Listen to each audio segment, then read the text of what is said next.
thank you for bearing with us. Priyanka and me were actually sitting outside just thinking of what is it that could be of value to you. So it could have taken about 2-3 minutes more. So thank you so much for bearing with us. Priyanka, thank you so much for taking out time to be with us today. Thanks, Harbinder. Priyanka, you spent about 2.5 decades in HR, right? 15 years plus with Ericsson. I think let's begin with trying to understand that how HR as a function has evolved in the last few decades. Because I remember when I began my career, हमारे लिए HR used to be only कि यार recruitment function और तनख्वाह आ रही है नहीं आ रही payments वो salary slip हो जाए. So how has this function evolved to what we see today and its significance in the whole business? Great question. And Harbinder, I would say I've heard about HR even before I started to know what HR is as a child, because people in my family were head of the personnel department, which is decades ago. And that's how HR was considered as a back-end function, enabling the business to really continue to grow. And mostly administrative, like you said, recruit the people that you need to. Again, the decisions were taken by the people who were responsible, right? And then you were just supposed to be executing. So largely an admin function, which had both connections with the blue collar, but also the white collar workforce, right? And then from there, when I started to experience HR, it certainly gravitated or pivoted towards becoming an enabling function. How do you enable business and the business leaders to fulfill their goals towards making an organization successful? So there was always directions coming from what we needed to do, but it will still be an enabling function. To where I see us evolving as an HR function today, in most of the organizations, and I've had the privilege to meet a lot of business leaders who are leading large conglomerates in India or Indian companies. And I've, of course, worked for a little over 2.5 decades with most of the multinational organizations or interacted with them. And HR today is evidently a strategic partner, and it's a partnering function that leads from the front. You're part of the decision-making process and not executing the decisions. You come with very valid arguments to what should be the directional strategy for the business. And once the strategy and the direction is agreed, then HR comes and works hand in glove to look at how do you make the entire culture, environment, and people experience, people journey worth the while. Because today, I would very proudly say that we are sitting in a situation globally, but especially in this country, where it's a talent-driven market, right? People are spoiled for choices. For the right people with the right level of competence, you'll always see that they will be calling the shots. So organizations have to really step up to say, what do we need from our people? And in a way, the whole narrative is more win-win now. Because you've got to put on the table, what will you offer to an individual? And how will you make the entire journey for the individual meaningful? And in the reverse, it's a very clear deal. When I call it win-win, it's a win-win deal as to what will the employee do to make sure that the organization doesn't just survive and perform, but also thrives. Because we are living in an era of cutting-edge competition, right? So it's a win-win deal between the employee and the organization, and HR has to be the enabler to make that happen. So the two words that got my attention was that HR is an enabler, and the second word that got my attention was that you are no more just an enabler, you are a partner in making things happen. Now, one of the things that most organizations are doing today is working on transformation, working on using technology, and you represent a company which is a truly global organization. How does the HR strategy of an organization help in strategizing or helping the management in strategizing the transformation and align with the needs that you enable through people? Wow, that's a bit of a complex question, Harbinder. So I'm trying to Picture this in my mind. So you think there's a transformation that the organization needs to go through, and how does the HR function really enable or drive that transformation as a function, right? So number one, I would say we are living in an era where we don't have to drive change, we have to lead the change, right? Because change is the only inevitable. You all would have heard about this. So no rocket science to say that change is the only constant in the era where we are living in now, right? And it's happening at a pace which is unprecedented. I don't think any of our previous generations, at least in my mind, would have experienced change at the pace at which we are experiencing, right? So simple thing like all of us have a mobile phone with us, right? How many of you are still on 2G? Hands up as connectivity? Is there a side conversation happening there, or is it just me hearing something? Okay, it's okay, sorry. There's no 2G on anybody's phone. 3G on anybody's phone? It does in parts of this country. We still support 2G network, but yes, in the rural areas. And okay, so I'll hold that, but 3G, anybody has 3G on their phones? Anybody has 4G on their phones? See, okay, and 5G? Cool. How many of you had 2G 10 years ago on your phones? So this is the pace of technology revolution or evolution that we're talking about, right? So the transformation in the era in which we are living is natural. So people talk about how do we drive adoption. I'm saying it's so naturally built into our DNA now that we all edging to get to the latest technology even before it starts to become available to the masses, right? People in this room I would still call are privileged, because to your point, there's still people sitting and living on 2G, which is being sunsetted by most of the operators now, because they're investing in 3G, 4G, and 5G. And we're already working with the government bodies and academia to talk about 6G, right? So to me, organizations are at an inflection point where technology, if you don't harness it, will disrupt you. So we have to disrupt and innovate, and also technologically transform ourselves to be ahead of the transformation that will come through. And to me, the biggest thing that we have to learn is transformation will happen, and HR has to be working to make sure about two things. We do everything possible to make our people future ready, future fit, because there will be no time to make it happen on the go. You've got to prepare for it now.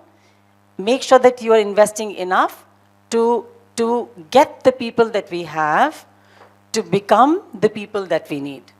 And that's a very clear mindset shift.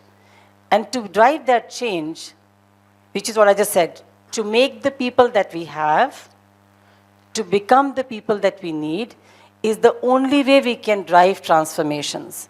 And HR has to have a similar mindset. We ourselves have to become the HR of what the future will need today. So when we spoke about future of work some years ago, it felt like it's future of work. And the future is already here now. And to be able to harness that future, we really need to make sure that it's not just about being technology savvy. We need to be an HR organization which is inclusive, building that and breeding that in the culture, making sure that we are looking at empathy and having that human touch, because that's really important. People are very clear now as employees, they don't treat me as resources. That's why I don't even call ourselves a human resources function. We are a people function, because our people are people to us. Every single employee is talent. And we have a curated learning journey, growth journey, and a conversation about moments that matter with our people, right? That's what we call them. And most importantly, how do we make sure that they are being able to pivot into roles and become skill ready for what we need for not just here and now, but also for the future. So HR as an organization to drive transformation has to build a culture of innovation, build a culture of upskilling, and build a culture where people really put forward or put ahead of themselves the real needs of the organization to be future ready, future proofed, and successful in the future. And that's how I see HR really evolving and partnering with the business, Harbinder. Priyanka, it's very interesting when you're talking about technology and getting people who are future ready. In my understanding, in most organizations, the HR is the function which is uh, relatively less exposed to technology in the past. But today, they are using technology, the HR tech, where they're exposed to big data, they're exposed to the what AI can do for them. My first question is, how do you create the mindset of being technology driven among the HR workforce so that they're comfortable with technology, right? And what the technology can create for them in the benefit of the organization. My second function is that, second question is that when they have been using technology in the past, specifically for recruiting function, it has been limited to psychometric tests, etc., right? Manpower planning is a very important function that impacts the business, and it is dependent on the business dynamics and the economic dynamics of the country. How can technology help the HR function manage the future requirements based on the analytics that they are exposed to, which could, in today's world, also not just mean hiring more workforce, but could require a company to start replacing people with technology? Wow, it's too many questions in one question. Let me get started then. The first you really said was, how do we upscale HR and have that mindset within HR? And I would say, HR is no longer, like I said, it's not a function that has to work on the side and keep doing what they were doing and make sure that they're enabling the business to grow in such a disruptive world, right? So we really have to understand that to be able to build the organizations of tomorrow with the investments today, we need the people who can think along with the future, right? And those people are HR. So you can't have, a cobbler's child to be, in a way, raised without the shoes, which are only meant to be worn by other people. So one of the biggest things that we've done is made sure that we have conscious thought through roadmaps and learning journeys for people in the HR function, where we are first eating our own dog food and being ready to what we have to serve to the larger organization. So you have to role model that behavior. Number two, we really have to create that level of psychological safety net for people to know it's fine to try different technologies, different way of doing things, which are going to be pivoting in a different direction from how we've done it previously. And once you create that culture and that mindset, you will see your own HR teams trying and embracing and adopting newer ways of doing things. Simple things like you just spoke about psychometric testing, right? We've come a long way from there to competency-based interviewing, to using lots of technology to do assessments for us, which will give more unbiased feedback about person's potential as well as their capabilities. So with all that put together and the right level of investment in the HR teams, we have seen that we are no longer a generalist function. HR clearly is a specialist function. And you have to also, as an organization, embrace getting specialists who have real experiences in depth, as well as broader or horizontal experiences on every single area. That starts to become important to weave the whole picture together. So to your second question that you asked, Harbinder, it was really about workforce planning, which becomes extremely critical in the times we are living today, because cost is one of the biggest factors on how we need to be controlling to be able to grow ourselves, right?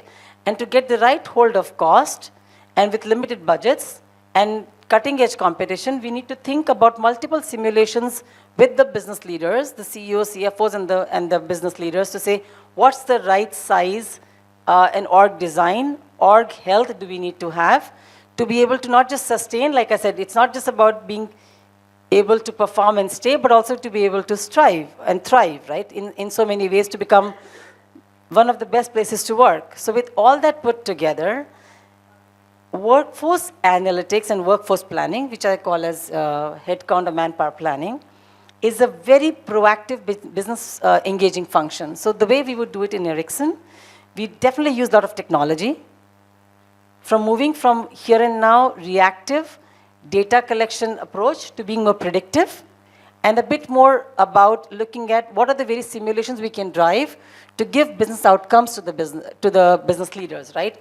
On what will a simulation look like? And hence, I'll just give you one of our examples. When I started in my current role, which is spanning across 30 plus countries, and this is HR, driving the entire employee ownership across these countries, we were almost X number in our headcount, right? With a Y revenue. And that was the starting point. Then you have to start to look at every single way of how you do your workforce planning, workforce dimensioning, and the revenue plus per employee. And today, over 5 years of being in the role, our headcount from X has become minus 50%, and our revenue from Y has gone to 2 times. And that was precisely because of your question. Workforce planning became instrumental in the way we're driving the future. So when we did all those simulations at that time in 2018 or 2017, was with the mindset to double our revenue and half our headcount. And that doesn't happen just because you cut people and have the ones left behind to double the job. You do that by looking at contingent workforce, by doing automation, by really looking at how do you drive the scope by eliminating process inefficiencies, driving simplification, adding real value and resources where it brings revenue to the business. So that put together is how workforce planning and analytics is being done. So you work with the business, you take decisions with the business, and then once you have a plan agreed, then you also track tangible outcomes. Because a lot of times plans are defined, designed, and they're left in the tools or in the Excel sheets on people's mailboxes. But the outcomes are only realized when you also see them through into the execution phase. I'll just wrap up by saying workforce planning and analytics is a very critical part of how we drive business partnership, but so is about acquiring talent. You can't acquire talent when a position becomes vacant and it comes up.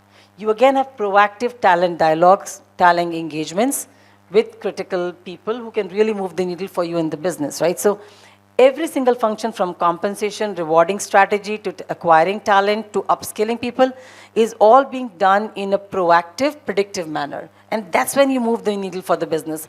No one function can move it, or no one activity can move the needle for the business in a sustainable manner. To grow and to sustain the growth and do away with the challenges, you've got to have the entire HR function think in a strategic manner and partner in ways where you can really move the needle for the business. Priyanka, I was intrigued when you said that, specialization versus being a generalist. It brought me back the memories of one of my earlier jobs, which was decades ago. And the management was trying to prepare the leaders of tomorrow. And they were interviewing people who would become a part of the CMD secretariat. There was a parlance that was used at that time very actively, the chairman come managing director. And the question that the HR head, the CHRO asked me at that point in time was, where do you see yourself? Do you see yourself as a specialist, or would you like to be a generalist? Right? I know what answer I gave. But I want to understand from the CHRO's point of view, what is it that you're looking for? Because, there was a time when a CEO was expected to be a generalist. I am sure it is still, because the person has to look at every aspect of the business, whether it is people, finances, technology, business development. But today, the earlier on, I would see that the CHRO would be the highest level a HR professional would reach. A CFO would be the highest level a financial specialist would reach. They would not aspire to be CEO. Today, I've seen a lot of HR leaders and CFOs take on the role of a CEO. What would be your answer today to this question that should a person be a generalist or should a person be focused on being a specialist? Putting me on the spot. So I'll ask you a question back then. I told you I'll have questions which will be not planned ones. Good. So I'll ask you a question before I start answering your question, Harbinder, right? What does this country need more of? Do we need more of doctors or do we need more of pilots? I would say both, but doctors, in my opinion. I represent the healthcare field, so yes, doctors. Okay, so he's fine if you guys are stuck and stranded in wherever you're sitting and you can't be flying out to meet if your family outside of the country. Maybe it's another challenge, but I would say we will, every person in this ecosystem plays a very critical role, right? So to me, the question or the choice is not between this or that. It is a choice between this and that, right? So to coming back to your question, do we need more generalists or do we need more specialists? I think we need both. The industry or the any function or any company won't survive with only having one, right? Because if you only have all generalists, then you're building a very mediocre organization. Whether it's HR, it's business, you've got to specialize in the field where you are. But if everybody becomes a specialist, then you miss the thread of how it really works at the ground or the grassroots level or the ground levels, right? So I would really say that everybody starts as a generalist, but not everybody needs to pivot into becoming a specialist, right? But when you choose to become a specialist, then that's the area where you have to be passionate about. Because that's where you really feel you have the inner calling, it's your purpose, you can really bring value. That's where you really feel you are getting all your best DNA to work, right? So to me, there will always be specialists needed, but I'm not saying that there will be no need for generalists, because what generalists do, a specialist couldn't, right? But at every given point in time, I would only say that there's always going to be an inner calling to find what you want to specialize in. So even as a generalist, if I'm a generalist HR professional, if I'm a generalist sales professional, if I'm a generalist finance professional, there should always be an intent towards equipping yourself and acquiring specialized skills. So if I'm a finance expert and I don't want to become a taxation expert, but I just want to be a generalist financial controller, fine, you will always have taxation experts working for you, right? But I would definitely say, and I'll urge and encourage, that zero learning in any profession we are in should be zero tolerance, right? Learning should always be a continuous learning mindset, and we always have to invest in upskilling ourselves, no matter who we are and what we do. Then if we want to pivot into a specialist role, that's always a choice we need to make. But believing that I can be a journalist with having half-baked information, to me, will be detrimental to succeeding in the times that we are living in. So having a specialist knowledge is important. Having that mindset and the intent and the approach is very important.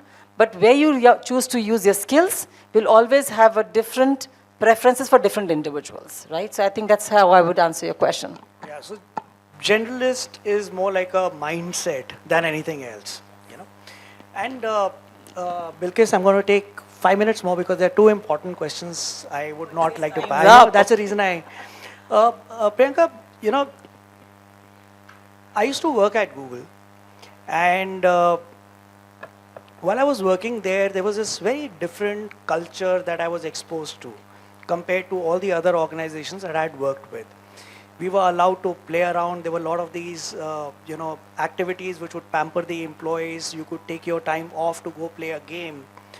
And immediately after that, when I left Google to become an entrepreneur, I tried to replicate the same culture. You know, I tried to put in the same kind of an office environment, but it backfired for me. You know, people would be playing games the moment the boss is out.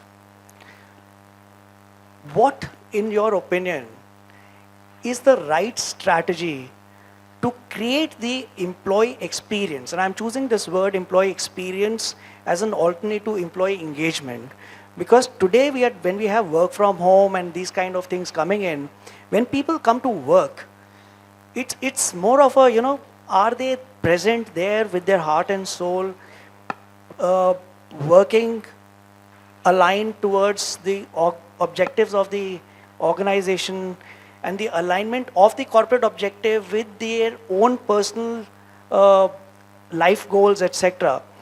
What is the right way, in your opinion, to create the complete employee experience for an organization that can afford to invest in it? Oh, this is a great question. So I'm just circling back to your example of Google practices not really being the best experiment for the company that you started, Harbinder, right? And I would definitely say, and I'll just probably pivot into the Ericsson example because that's closest to me right now. of course, because I've been here 15 years now, so it becomes synonymous to how I experience culture. So Ericsson is 145 years of existence, almost 148 now. We're getting to 150 almost next year, right? And we very boldly refuse to act our age. We still act as a startup in our approach, in our mindset, but at the same time, we very carefully guard our culture. We are proud of our culture, and we think that legacy has enabled us to be where we are today. We're a proud leader in our industry, and we very proudly say that at this point, we have the best technology to offer to our customers and to our people to work on, right? So, to me, culture is one thing that should really grow from the grassroots levels. And as you evolve, you've got to make sure that that culture becomes seamless to an employee who works anywhere in this company. So we have presence in 180 countries, and we have 100,000 employees. And I can very confidently say that the culture has the same shape, look, color, experience wherever you go in this company, which is very employee-centric. Employees are at the heart of whatever we do. And we make sure that our employees, and every single employee is a talent, and we make sure that we are curating their experiences of being with us. That said, coming back to your point, when we talk about employee experience, it will always need to be curated. You don't have to have one-size-fits-all employee experience strategy, because that's bound to fail. We're living in an era where Gen Zs are coming into the workforce now. There's a very evident generational shift. We have maximum number of generations coming to work today than it's ever happened in the past, which clearly means employee experience has to be tailor-made to meet individual expectations and curated for their preferences, right? Which is where I would say employee experience to be effective has to really have an ear on the ground and an opportunity for employees to speak up and speak their mind and talk about what do they value the most, right? Because at the end, as an organization, you could be doing 10 things. But as an employee, I don't even value 2 of those 10. So you're spending the time, effort, money, but that's not what I value. So spending time understanding what employees value. What are the things that they really want of an organization? How will we build the right experiences that continues to grow and cultivate the culture that we are proud of? That's how employee experience will start to really matter. And the other thing I will definitely say is for employees, experience is not about getting free coffees or getting, free freebies. It's really about, are you mapping moments that matter for me? So if I'm a young mother, the experience that will matter the most to me will be flexibility. I have an aging parents, the moments that matter to me will be having good parental insurance, right? So the moments that matter to me as an individual is where you've got to give flexibility and also make sure that you are engaging with me in ways that makes me feel that it's not just about what I can do for you. Like I said in the beginning, it's about the deal. What can you do for me and how do we make it a win-win? And that to me, that's how the experiences are really built together. That's fantastic because, what I hear you say today is that it's all about personalization. It is not one-to-many, it is one-on-one kind of a thing. It's a deal between the employee and the organization. My last question to you, because you use this word culture. Every organization today is striving to make innovation a culture in the company, And while it is easier, in my opinion, to be innovative in a small company because you're doing multiple things at the same time, in a large organization where you've got a very defined role, how do you create a culture where you have the permission to perform, permission to fail, and you make the employee comfortable in experimenting and doing things out of the box, knowing well that there is a possibility that it could fail and the company would be okay with it, as long as you allow them to try and create something which has not been done before? Wow, it's a great question to call it a wrap, Harbinder. So Ericsson, like I said, it's been here for we're touching 150 now. And we started our existence with being a telegraph repair workshop. That's what Ericsson was, in a small shop in Stockholm, in Sweden, 150 years, little less than 150 years ago. Who would have ever thought we would become what we are today, which is the biggest power hub of 5G evolution? Today, when you guys see 5G on your phone, almost 70% of the networks have Ericsson equipments on it, between Jio, Vodafone, Idea, and Bharti. I'm not saying it could be 50%, 70%, but a maximum portion of that is Ericsson powered, right? And to become a technology leader happened really because we were breeding innovation. And innovation to me doesn't happen when you look at the outcome. So, but just to give you a proof point, as a proof point, we have 60,000 patents to our credit. 60,000 patents.